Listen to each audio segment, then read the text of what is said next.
भारतीय रेलवे माल गोदाम श्रमिक संघ एंड ट्रेड यूनियन है जो कि 1998 से रेलवे माल गोदाम हक अधिकार के लिए लड़ाई लड़ते आ रही है।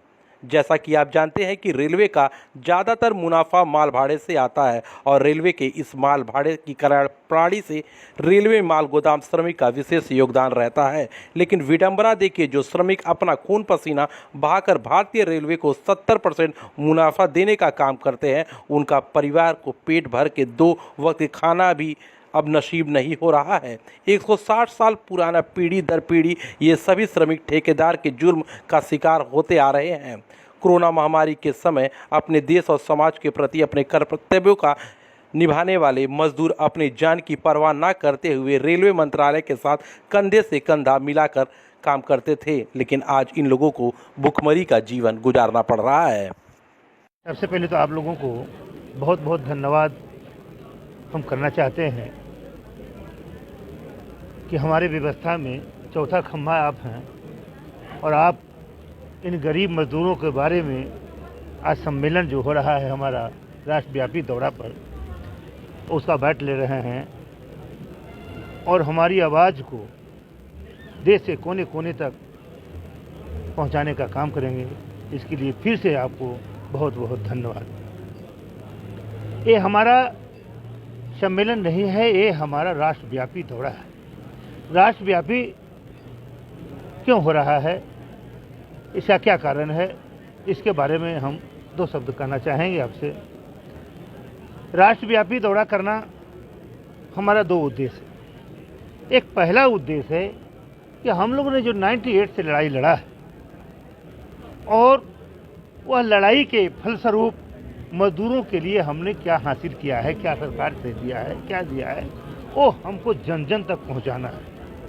और दूसरा, पूरे हिंदुस्तान में रेलवे गुड शेड में जो मजदूरों के साथ कहीं कुछ हो रहा हो, मालवाहू की तरफ से हो रहा हो, आरपीएफ की तरफ से हो रहा हो, ठेकेदार रंगदार या किसी प्रकार के लोगों से दिक्कत हो रही हो, या वहाँ का रोड ठीक नहीं है, यहाँ वहाँ का रेक पॉइंट ठीक नहीं है, उसका भी जायजा लेकर के हमारे लोग यहाँ दे रहे हैं। और हम यहाँ का जो समस्या है डीआरएम से, जीएम से लेकर रेलवे बोर्ड और श्रम मंत्रालय, रेल मंत्रालय तक पहुँचाने का काम करेंगे और जो वहाँ से लाए हैं यहाँ पहुँचाने का काम करेंगे। हमारा जो 17 सूत्री डिमांड मिला है और उसे धरातल पर लाना है, उसके बारे में भी जानकारी देना है और वह कैसे मिलेगा लोगों को।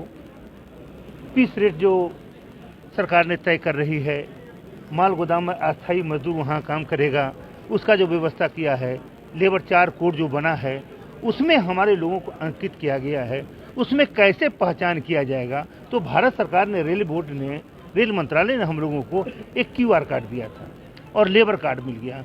दोनों को लिंक करने के बाद यह पता चल जाएगा कि ओरिजिनल में रेलवे माल गोदाम में कौन आदमी काम करता है। इसी उद्देश्य से अपने लोगों को बताने के लिए हम आपके बीच में पधारे हैं। निजीकरण हो रहा है, रेलवे का क्या कहना है? हमको कहना है श्रीमान, रेलवे निजीकरण हो रहा है, ठीक है।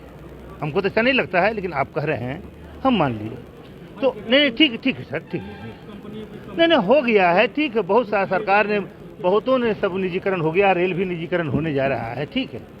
तो हम एक बात आपसे जानना चाहते हैं, आपसे ही नहीं पूरे तमाम लोगों से जानना चाहते हैं कि क्या जब रेल निजीकरण हो जाएगा तो स्टेशन पर उतर करके रेल जो चला रहा है ड्राइवर, वो सवारी से पैसा मांगेगा क्या?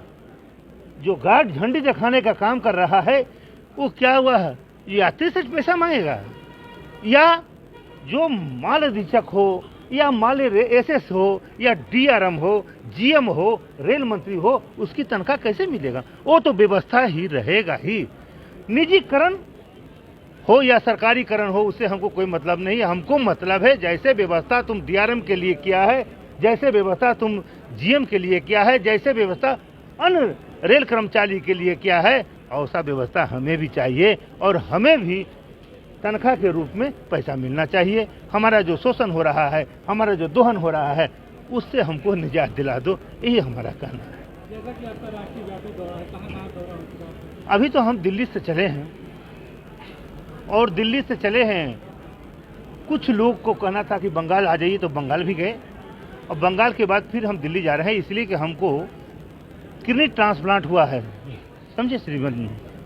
तो 14 तारीख को हर 14 तारीख को दिल्ली में गंगाराम हॉस्पिटल में हमारा जांच होता है।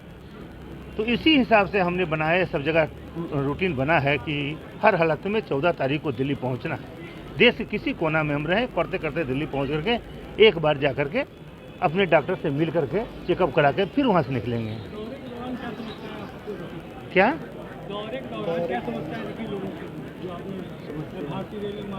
हमारे सबसे बड़ा समस्या क्या है? हमारे, आप एक बात जान लीजिए, जो देश का सबसे अंतिम व्यक्ति के लिए आदमी कुछ करता है, लेकिन आप जान लीजिए देश का अंतिम व्यक्ति तक नहीं पहुंच पाता है। इस बात को माने या न, इसका सबसे बड़ा क्या कारण है? हमारा जो आज तक का अनुभव रहा है, इसका सबसे बड़ा कारण है जो सबसे अंतिम व्यक्ति है वो आदमी